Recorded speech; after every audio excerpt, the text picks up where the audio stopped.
راجہ صاحب، شاہریز خان وہ تو ایتھلیٹ ہیں، نو ڈاؤٹ اس میں پاکستان کے ہیرو ہیں، ان کو گرفتار کرنے کی وجہ کیا بنی؟ گرفتار ہوئے یا اغوا کیا گیا؟ ہم تو اغوا کہیں گے کیونکہ کوئی وارنٹ پیش نہیں کیا گیا. جو لوگ گھر میں داخل ہوئے ہیں ان کے بیڈ روم میں گئے ہیں جہاں ان کی اہلیہ تھیں، ان کے بچے تھے، وہ سادہ کپڑوں میں ملبوس تھے، بندوقیں اٹھائی ہوئی تھیں اور ان کو اٹھا کے لے گئے ہیں.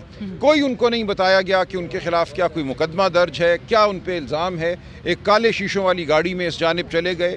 باقی کچھ پولیس کے ڈالے آئے تھے، وہ کہتے ہیں ہم گجرانوالہ سے آئے ہیں، انہوں نے نوکروں پر تشدد کیا ہے اور وہ دوسری جانب چلے گئے ہیں. تو اس وقت کچھ ہمیں علم نہیں ہے کہ شاہریز خان، علیمہ بی بی کے جو بڑے صاحبزادے ہیں وہ کہاں ہیں، کس حال میں ہیں. اچھا یہ بتائیں کہ تشدد فیملی میں بھی کسی پر کیا گیا؟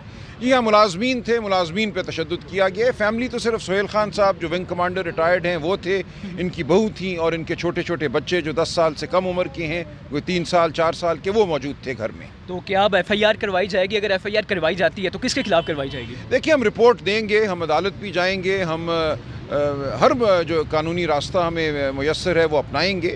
ہم بالکل یہ سمجھتے ہیں کہ یہ اغوا کاری ہے، اس کے خلاف ہم بالکل ایکشن لیں گے قانون کے تحت. ہم سیشن عدالت میں بھی جائیں گے، ہم ہائی کورٹ بھی جائیں گے. راجہ صاحب، صبح ریلیف ملتا ہے اور شام کو فیملی کے ممبرز کو اٹھا لیا جاتا ہے، یہ کس طرح کے ریلیف ہے؟ قوم کو پیغام ہے کہ کسی کا گھر محفوظ نہیں ہے، کسی کی چادر، کسی کی چار دیواری اس ملک میں محفوظ نہیں ہے. ہم ایک محکوم قوم ہے، ہمیں قانون کے مطابق، آئین کے مطابق اگر کوئی حکم ملتا ہے، کوئی ریلیف ملتی ہے تو اس کا جواب اس طرح دیا جاتا ہے. سہیل وڈائی صاحب کا کالم اس وقت بڑا بحث بنا ہوا ہے. غیر اہم ہے، میری نظر میں بالکل غیر اہم ہے. میں اس بارے میں بات نہیں کرنا چاہتا. اس کالم کی کیا اہمیت ہے؟ خان صاحب ڈٹے ہوئے ہیں.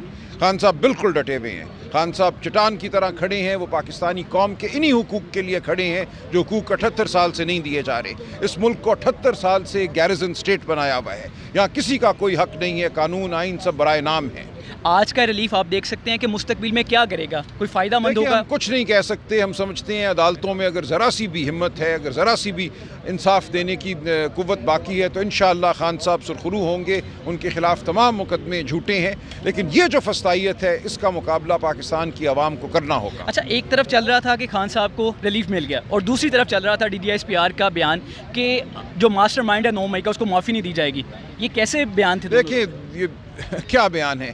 آپ کے پاس شہادت گواہی کیا ہے؟ 2.5 سال کی تفتیش اور تگ و دو کے بعد آپ کو 2 پولیس والے صرف ملے ہیں. ایک کہتا ہے میں سلیمانی ٹوپی پہن کے کسی طرح زمان پارک داخل ہو گیا اور میں ڈرائنگ روم میں بیٹھا ہوا تھا جب میرے سامنے سازش ہوئی، تیار کی گئی. ایک کہتا ہے میں چکری میں خان صاحب کی کرسی کے پیچھے جا کے کھڑا ہو گیا.